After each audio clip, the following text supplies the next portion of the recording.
Introducing National Streaming Sports, live and on-demand sports talk programming that you can access 24/7. For the premier sports talk experience, tap into our Roku channel.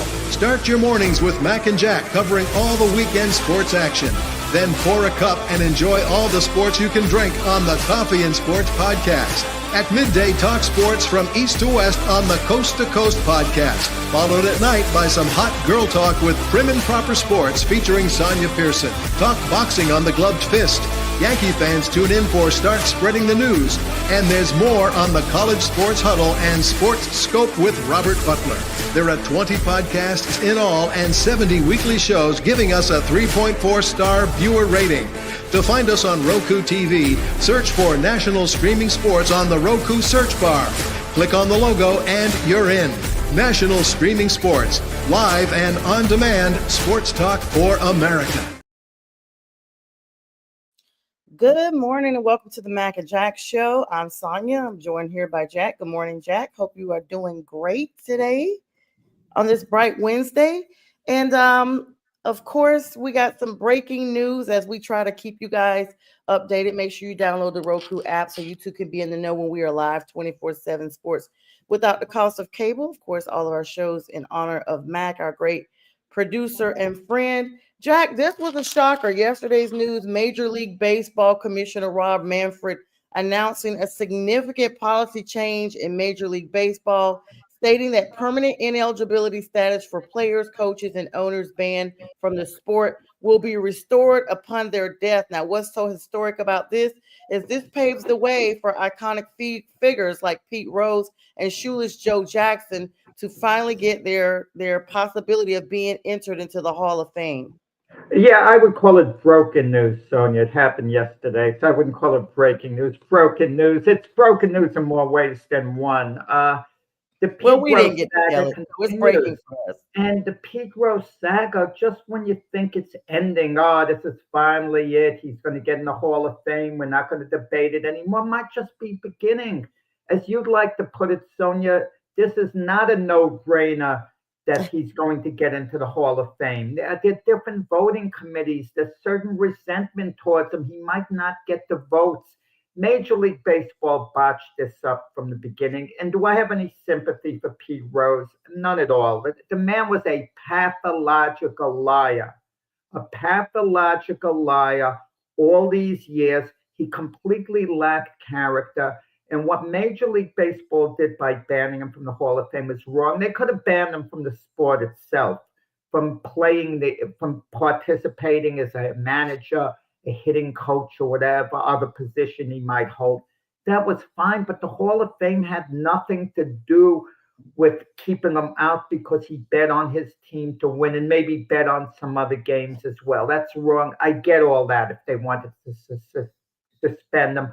But meanwhile, to show how hypocritical Major League Baseball has been, they allow him to get inducted into the Cincinnati Red Hall of Fame. They allow that, but they don't allow him to get into the Hall of Fame there at Cooperstown.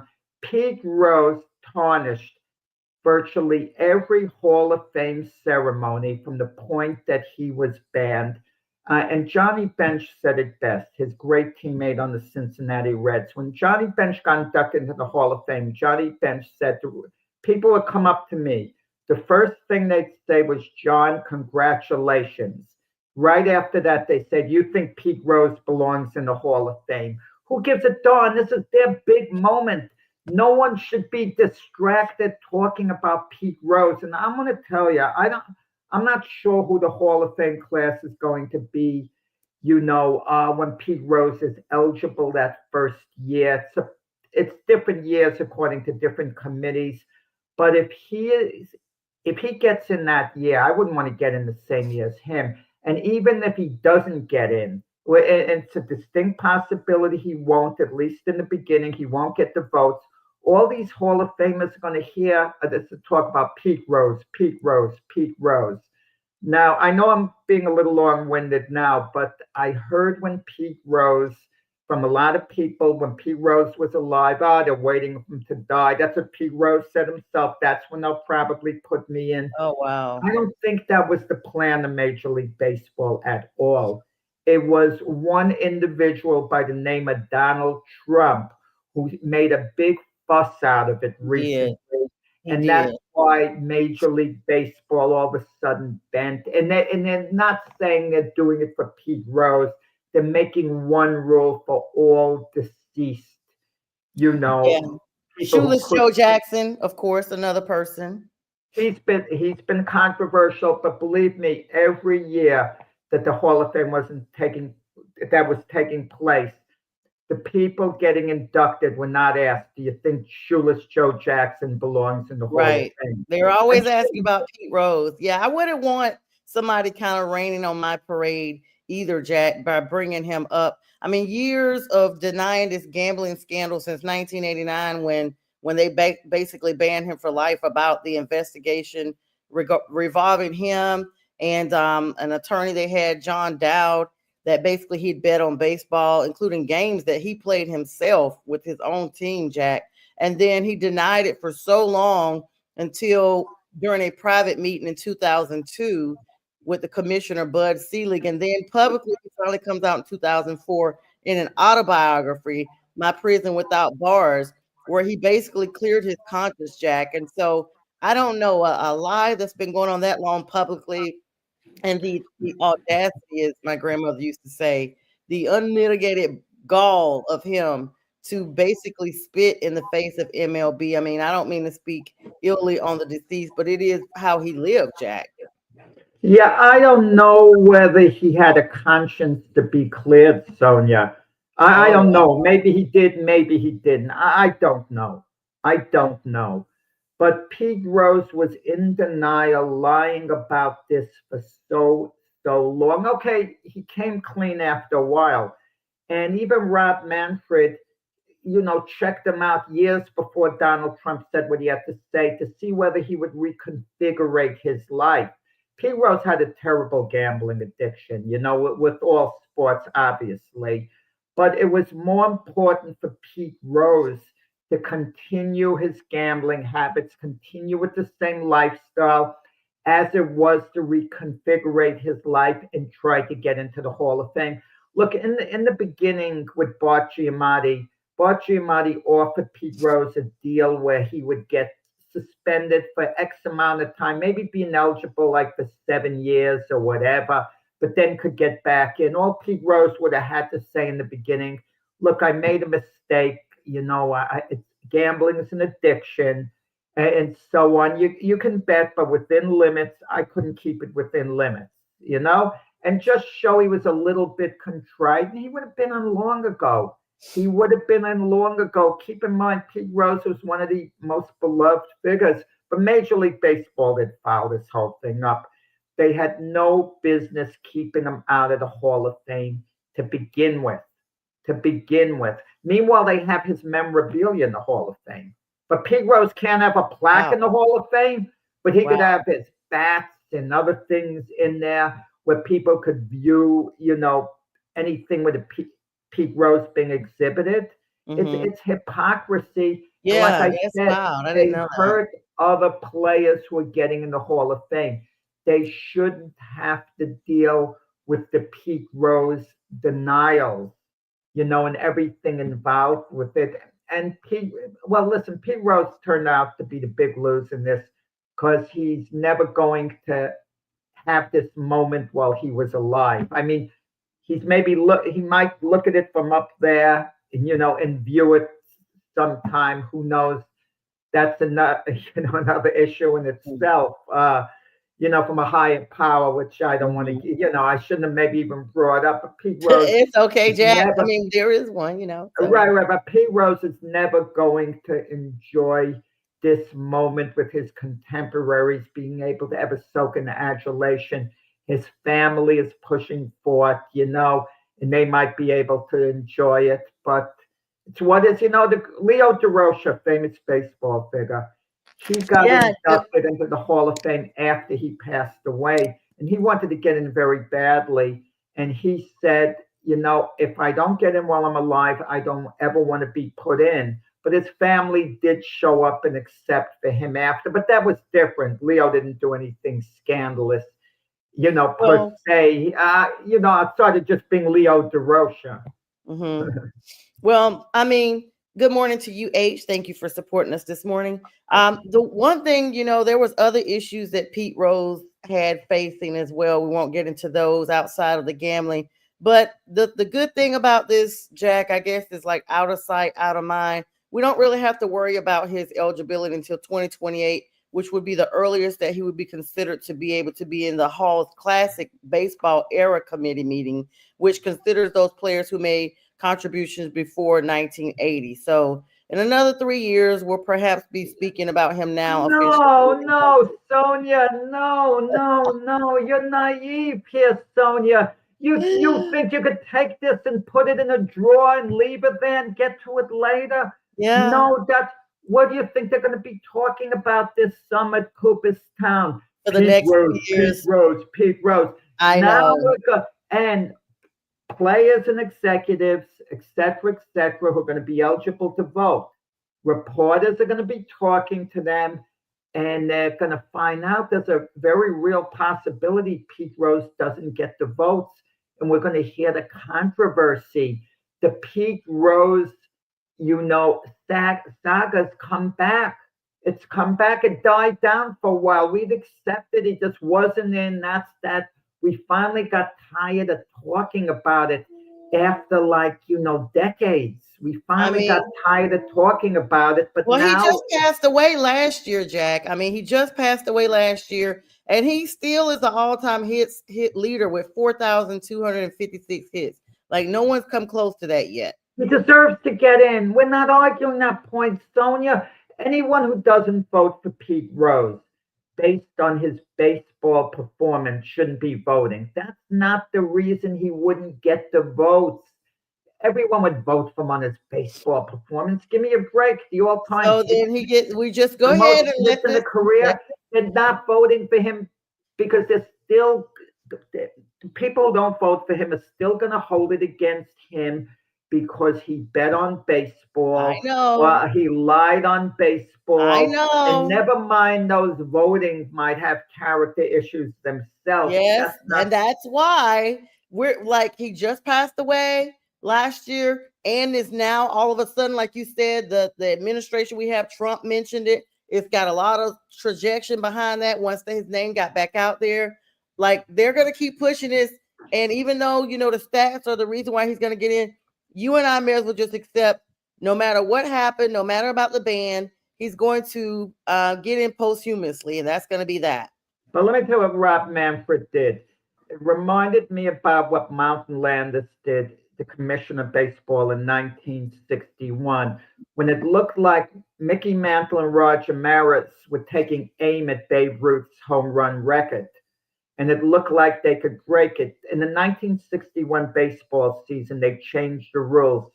The schedule went from 154 to 162 games. So that was 8 extra games Mantle and Maris would get to play more than the Babe played. So he met with reporters to try to come to some type of solution because Mountain Landis was a major, not Mountain Landis, the other commissioner at the time. Mountain Landis was the one that suspended Shoeless Joe Jackson. But Major League Baseball decided they put an asterisk next to all records, that were broken because there are 8 more games. But obviously, they were focused on the home run record only. Well, and Maris broke the home run record. He had an asterisk put next to it, which I thought for years was unfair. But on reflection, if you played 8 extra games, that does count for something. And I know that different elements with travel, with this or that, with different eras. I mean, you got to look at it. It's not just Pete Rose. There's 17 other players, Jack, that are affected by this permanent ban that happened with baseball. I mean, these crimes range from auto theft to gambling to taking bets on the side, you name it. Criminal indictments, all kind of stuff, mostly involving other gambling, but none to the level of Pete Rose. I mean, they had the 1919 Chicago White Sox. It goes that far back, known as the famous Black Sox, who were banned for fixing the World Series with Eddie Ciate, Claude Lefty Williams, Chick Ganley, Charles Swede Risberg, Buck Weaver, Shoeless Joe Jackson was part of that. That whole team banned for their connections to that betting plot. It goes all the way back to Well, that. I don't know whether you saw that movie. It was a good movie with that 8 Men Out. Yes, A yes. good movie. You know, Shoeless Joe Jackson, his case is just as big as Pete Rose's, but because no one here live has seen Shoeless Joe Jackson play, and he was approximately, a half century ahead of Pete Rose, actually a little less, altogether. Shoeless Joe Jackson in that World Series did hit 375. Statistically, he played well, but we're not sure whether he had a role in that or not, because even though his stats were good, those hits supposedly didn't come in big situations. If your team is losing 5-0 and you're coming up with 2 outs in the 8th inning and you hit a single, you're going to pad your batting average, but it's not in all probability going to be a meaningful hit that's going to, have any influence on the game at all. So there's some suspicion about Shoeless Joe Jackson in that regard. But there was a feeling by the commissioner, Mountain Landis, that Shoeless Joe Jackson knew about the gambling and he didn't say anything. He didn't say anything. He didn't report it. Yep. So, he got taken down with the group, basically. Why didn't these guys go to court to try to fight it or whatever right. at the time? I don't get it. The commissioner had absolute authority at that time. Yeah, I mean, that's the early eons of baseball, kind of 1920 through 1944. And let's be clear, Jack, their commissioner, Mountain Landis, was known for being extremely strict, on anything that just smeared the image of what baseball looked like to attack the integrity of the game. And so it's we live in an era that we always see a lot of changes from everything, not just sports. And because of this, let's try to forgive and move forward. This is the reason why we're trying to get these opportunities to bring these people into the Hall of Fame. And in my opinion, hearing that story about Joe Jackson, he just was caught up with the group. So you're absolutely right. Maybe he just didn't have the opportunity to fight it. He didn't have the resources or what have you. Or maybe there was no fight. It was like whatever Mountain Landis said goes, and that was the end of the story. Yeah. So how do you feel? If I were doing this show here with Mac now, Mac would be saying, put him in already. I think Mac would have been tired of this whole thing. Let's move on. And that would have been the right attitude, because we were tired of it after a while. Right. It's been going on so long, and just the idea, it's not just going to be in the news at the moment. It's big news at the moment. That it's newsworthy because he did get reinstated after like all these years. But now it's like the party's just beginning. Reminded me a little too when the Yankees signed A-Rod.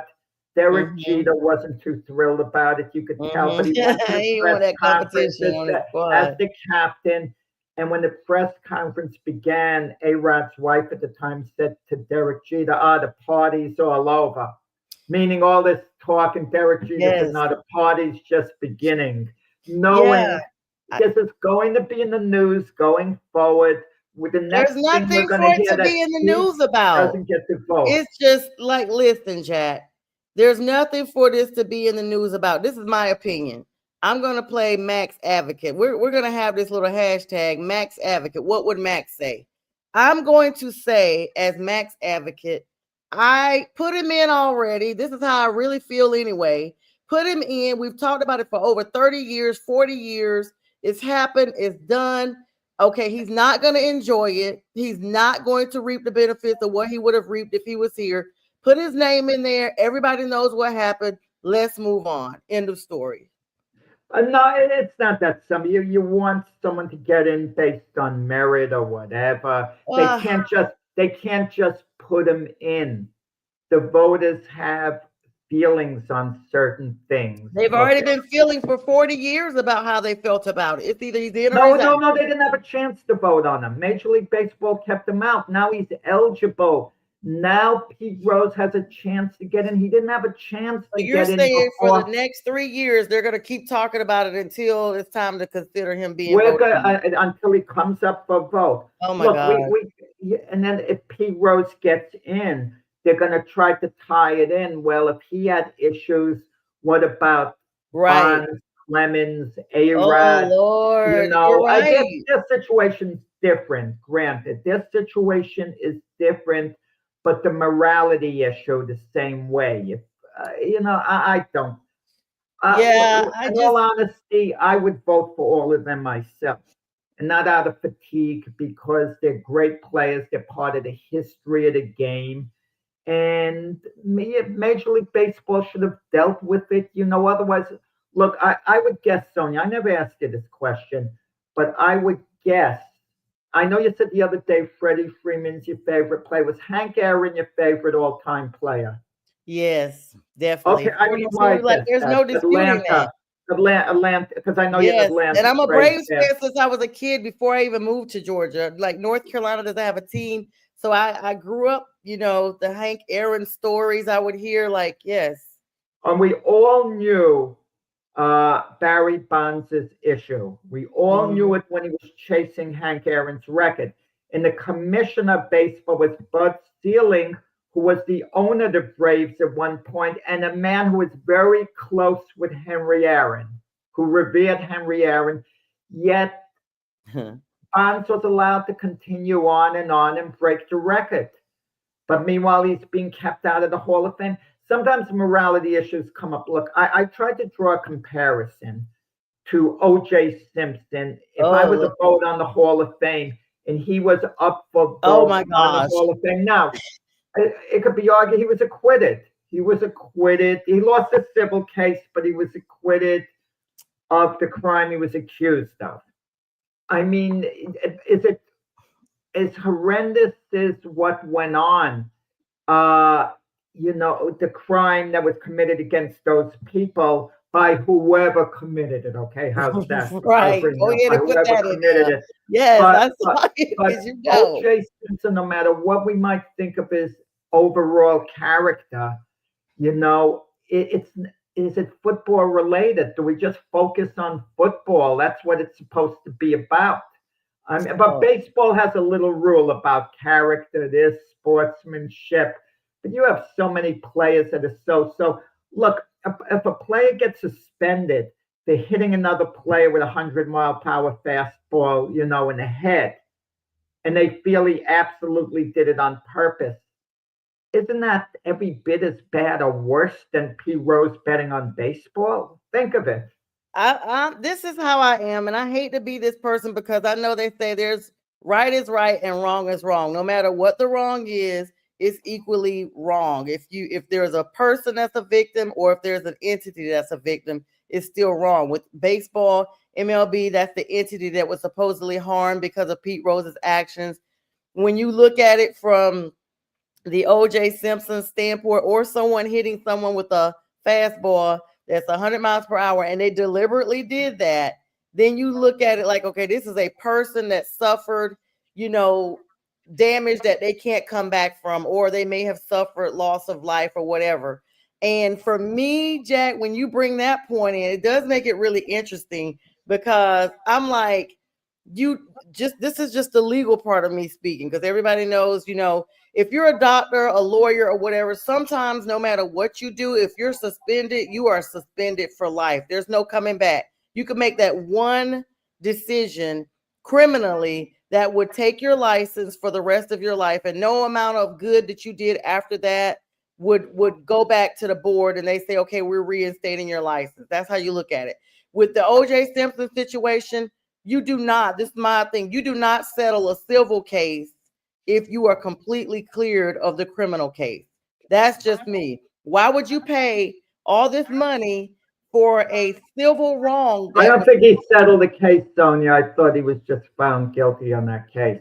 no, you I don't don't get think he found, settled. you don't get found guilty. So yeah, everybody knows, I'm in law school. You don't get found guilty. You can only get found guilty in a criminal case. Civil, you are found liable. There's a difference. So it's basically like whatever actions he was supposed to have taken could have contributed to their loss of life. So in other words, he admits that something he did contribute to what happened criminally. So that's why he paid the money civilly. I wouldn't Okay. if he was completely innocent, Jack, criminally, you don't settle civilly with you're not liable. You can't be found liable. Okay. So No, I hear you.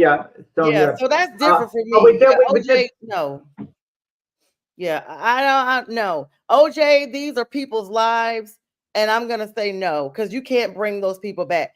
Even though the MLB betting situation was extremely serious, you could say people lost their money or what have you. I mean, people's lives, they were still breathing. That's my point. I guess there's a small difference in some entities, but that's the way I look at it. That's just my opinion. No, I hear you. But right now, the big news normally would be the NBA playoffs. It's heating up. But I felt we felt that with Pete Rose, Shoeless Joe Jackson getting reinstated after decades, to start off with the NBA, even though it really is on the tip of people's minds more so than anything with the playoffs. It's something to talk about, and we haven't heard of the last of the Pete Rose thing. We'll be talking about it in future shows because it's going to be on the news. New things are going to come up. I mean, what is such a pleasant last name to be so bitter with? Rose is such a nice name, But yeah, so the NBA playoffs, Jack, you talked about those last night. The Indiana Pacers faced the Cleveland Cavaliers in Game 5 of that series. Pacers held on to their 3-1 lead. Game concluded 114-105. I mean, the Pacers paced themselves the entire game. Of course, Tyrese Halliburton, they call him Hallelujah, led the Pacers with an impressive 31 points, along with 6 rebounds, 8 assists, while Pascal Siakam contributed 21 points, 8 rebounds. Jack, I actually watched these 2 games last night. This is the first time I've watched both games in their entirety, so we could discuss this. The Pacers demonstrated offensive efficiency, 10 from 15 from the field, 6 from 10 from beyond the arc for Halliburton. This is the Pacers' second consecutive year that they are advancing to the Eastern Conference Finals. And it's their first time since 2005 series against the Celtics that they've won 3 road games in single playoff series. I don't like saying this because Kenny Atkinson was coach of the year, and he's a really good coach. But he got out coached by Rick Carlisle. Yeah, he did. I mean, the Pacers' ball movement was so much better. And with the Cavaliers, it was basically rely on Donovan Mitchell. And Donovan Mitchell couldn't hit a shot, it seemed, for anything. He was partially injured. The later part of the game. Yeah, I know. I understand that. Listen, no blame on Donovan Mitchell here. I'm just pointing it out. He played outstanding in the early games of these playoffs, and it's really hard to carry a team. There didn't seem to be that much energy, in Cleveland's arena until late in the game when they'd make a little bit of a run. Jared Allen, one of my favorite players, what happened? He forgot to rebound? I mean, what went on? It was ugly. I mean, he was ugly. Very disappointing, Cleveland. I don't want to hear, well, they could take a lot out of this year. They won 64 games. I never like to say it went for nothing. You win all those games. It counts for something. But like we've said on past shows, teams got to take the next step at certain points. It's understandable if you have a powerhouse team in your conference and you just can't quite get by them. It's understood. It's still disappointing. But these are the Indiana Pacers. You're the Cavaliers. You're expected to beat a team like that. I don't want to hear the Pacers are better than we think they are. Fine. You're still the Cleveland Cavaliers, the team that won 64 games. They were the number 1 seed. Exactly. Who were losing all 3 games at home? Oh, that was crazy. They had a good regular season. To the Pacers? Yes. To the Indiana Pacers? Yes, and they had a 44-25 lead in the second quarter that basically, despite doing that, they weren't even able to keep it up. 44-25 is a significant score deficit, so that they should have stayed in that game for the duration, but they were unable to keep that momentum. It's almost like they ran out of gas, Jack. Donovan Mitchell could not save that team all by himself. And in game 1 as well. I mean, they had the lead, they let it get away. And, You know, 20 I points. mean, Cleveland played really Crazy. well in Game 3 of the series to cut the pace of lead to 2-1. And I thought to myself, wow, here's Cleveland coming. They got it together. They're going to win the next game, I think, in Indianapolis, then win Game 5 in Cleveland, maybe lose Game 6 in Indiana, and then win Game 7 at home. They're going to find a way to win the series. But you know, it's that Indiana advances. It's going to be a great opportunity for the Knicks here if they can close out the Celtics, which now they'll probably be able to do. Yeah. You know what you hear in the Celtic Knicks series, it resumes tonight. With Jason Tatum out, the whole mindset changes. I don't like when people say about a team that's down 3-1. Don't think of the big picture. Just think of one game at a time. Now, that's not wrong a lot of the time. But if Jason Tatum was healthy and the Celtics are down 3-1, they should be thinking in terms, we got to win the next 3. We got to do 3 in a row. You focus completely on one game and shut everything out. If you don't feel you're a superior team, you try to get back into it in little bits and pieces. But now the Celtics in a position, they got to focus on so much on Game 5 in Boston to eke out a victory. And then, you know, that makes it 3-2 because the Celtics probably believe without Jason Tatum that they can win a Game 5 in Boston. If you gave them a lie detector test, all those players on the Boston Celtics, do they believe they're going to win 3 in a row against the Knicks? Most of them are going to fail that lie detector test. They're not going to believe they're winning the next 3 without Jason Tatum. They're liars if they say otherwise. But for one game tonight, you give them a lie detector test and ask them whether they think they're going to win the game. I think the majority would pass it, that they would believe that they're winning the game. And then you win Game 5. Who knows what happens in Game 6? If you somehow go back to New York and beat the Knicks without Tatum, then anything can happen in a Game 7.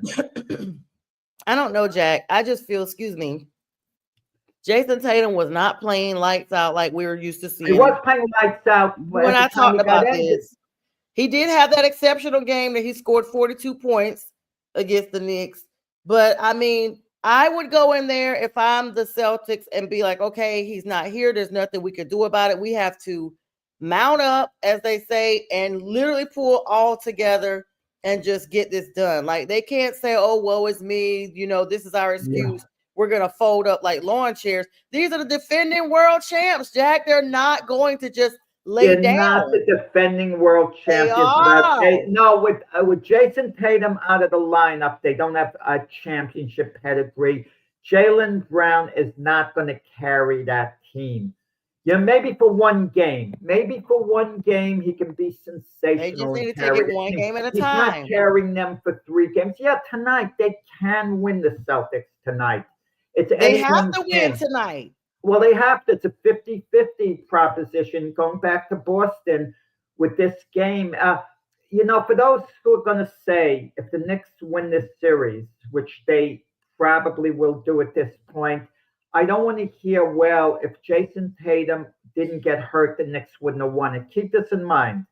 In Game 4 with the Knicks up 2-1 in the series, Jason Tatum went out with the injury with 3:06 left in the final period with the Knicks up 7 points. Mm-hmm. We don't know for sure who would have won Game 4 had Jason Tatum not gotten injured. But the Knicks did have a 7-point lead with 3:06 to play. So it's not unfair to say the Knicks would have had at least a 50-50 chance of winning Game 4 with a healthy Jason Tatum. Well, I mean, you know, we always say we have no idea how that would have turned out because we just have no idea. But we know that they have to show up and show out or they're done, just like the Cavs. Let's talk about some tight games here because Jack and I were going to wrap up a little early today. We've got some other obligations to take care of to get you guys in the know with other sports news and, you know, secure some interviews we got coming up here on some other shows. Nikola Jokic, I mean, stunning performance, Jack. I mean, he went off. I'm talking about 44 point plus. I mean, he had like back-to-back points. He had 27 points, 13 rebounds in the very beginning, consistent ability. He maintained impressive averages. I mean, even, when he was out there, he's been, of course, previous MVP recognition, 3-time MVP, 2-time MVP, whatever. But then SGA, performance for the Thunder, despite the team's loss in Game 5, continues to elevate his status among the NBA's elite. You heard OKC chanting MVP for him as well. But last night, Jack, I mean, that game was explosive. Of course, the series was tied 2-2 at the beginning of the series. And of course, now, this thing is going to go down to 7 games, Jack. Well, Game 6 is in Denver, so Denver's going to be favored to win Game 6. But I'll tell you, J Train made a good point on this show about OKC. SGA doesn't have that second big star playing with him. So in a way, it shows you how well balanced OKC is and how underrated, SGA is. I mean, he's the quietest superstar maybe in all of sports. He is. But, Jokic he tried to carry Denver last night. He played a phenomenal game, and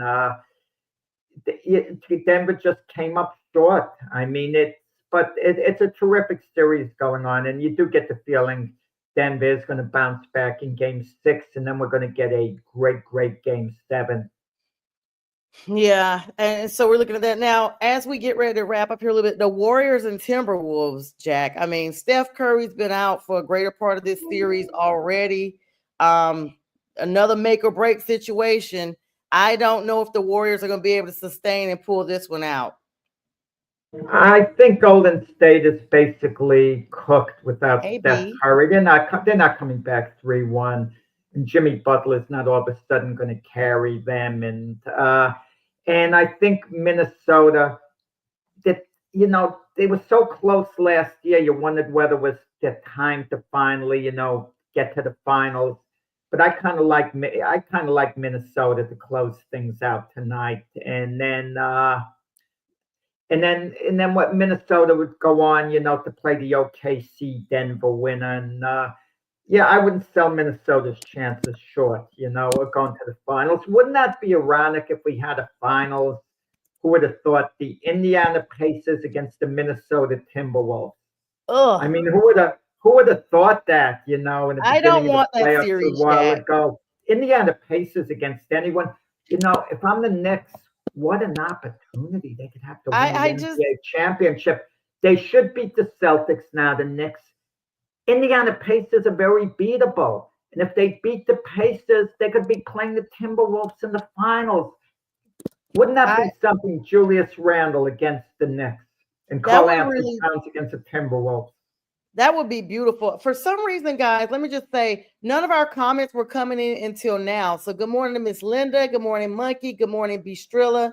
Everyone sends a good morning. Everybody, but Miss Linda, a roll call. We're not taking attendance. But Miss Linda, let me tell you though, Jack, while you're Miss sounding Linda off, gets a waiver. We mentioned her name. As usual, over talking everybody. Miss Linda says that Mac would agree with me and to move on about the Pete Rose thing, and she's also, here, of course, supporting us, Miss Linda. We're good to see you. But yeah, Jack, this is going to be an ugly matchup. I'm not happy. I do say, even though I don't have, as they say, a dog in the fight anymore, I hope the Knicks win it all at this point. If the Celtics get eliminated and the Warriors get eliminated, I mean, I have players on both teams that I'm interested in. It's going to be, do you think they're going to try to push Steph into playing? You think they're No. Steph won't allow. Steph carries the most power in that organization. Mm-hmm. No one would dare put an iota of pressure on Steph. No one would not at all. They'll wait for Steph to come to them. The team doctors will be working with him. They'll ask him how he could feel, whether he can go or not. Steph already said he's not getting pushed back into playing. And Steph is smart. He knows you can. He's not going to get the pushback. It's just the fact that basically we are looking at a situation that Steph has to, he has to be the savior of this team. They're down 3-1, Sonia. If it was a game 7 and Steph was 50-50, he could go either way. Maybe he takes a chance. Maybe. But he's not with the team down 3-1. Listen, the most famous incident in history of a player trying to come back from an injury and actually playing a little bit was Willis Reed in Game 7, 1970 against the Lakers. Game 7 of the finals. But the reason he came back and got on the court and hobbled was because it was the final ultimate game to decide the championship. If it was any earlier game in the playoffs, Willis Reed wouldn't have seen the court. And that might be the case with Steph. Steph will make that decision. Don't even question someone of his character. No one has higher character than Steph Curry. It's not that. We just, number one, we know Steph wants to play. It's not like, he doesn't want to play. Like you said, he carries that team. Number two, we know because of the caliber of player that he is, that the organization is not going to, pressure him. I'm just saying, do you think that they take a risk, give him a couple of cortisone shots or whatever, bandage him up or whatever they have to do and, put him out there? Steph will make that decision 100%. I obviously he would consult with the doctors, and if the doctors thought he was being put at additional risk, they'll have that discussion. I think Golden State isn't going to push it with Steph. He's too valuable, even if it means they're exiting the series. They're down 3-1. They're not coming back. I hate to say it. I hate to say it. You're not going to have Golden State, win the next 3 against Minnesota and then play the Denver OKC winner. I mean, they're through. I hate to say it, but they're basically through. Oh my gosh, that's so sad. Well, I think they're losing tonight, but listen, maybe they win, they extend the series, who knows? But Anthony Edwards, Julius is delaying Randle, the inevitable. Rudy Gobert, they're not letting this get away. Yeah, because all they got to do, Jack, even if they win tonight, is delaying the inevitable, because all the Knicks need to do is win one more game. Well, yeah, you mean the Timberwolves one more game? Excuse me, the Timberwolves one more game. Right. I mean, listen, you extend the series, and listen, anything can happen. Anything can happen. Anthony Edwards could go down with an injury. Any key player in the equation changes. I mean, like we were saying a moment ago, we're about to run out of time here. Jason Tatum, if he wasn't injured, the Celtics would be very alive, down 3-1, very alive to win the next 3 games. But with Jason Tatum out, the Celtics are, if not through, they're like halfway there to being, into oblivion at least. Yep, halfway there, and more than halfway. More than halfway. 3/4 there, yeah. Yes. But you mentioned a term earlier that it's going to be more than likely that they are through. And speaking of through, Jack and I are through for today. We do realize there was a technical issue that I just got brought to my attention with the network on Roku. So we will re-air this show this afternoon. For those of you who are on the Roku network, we apologize for the technical difficulties. And Jack and I will see you again on Friday morning, right, Jack? Of course, today. Lots of shows throughout today. I'm on Prim and Proper Sports tonight. Keith Engel, Bo Crouch. Lots of shows. Robert Butler. On tonight. You guys make sure you stay tuned on the Roku app for shows throughout the day. And Jack and I bid you all a great day.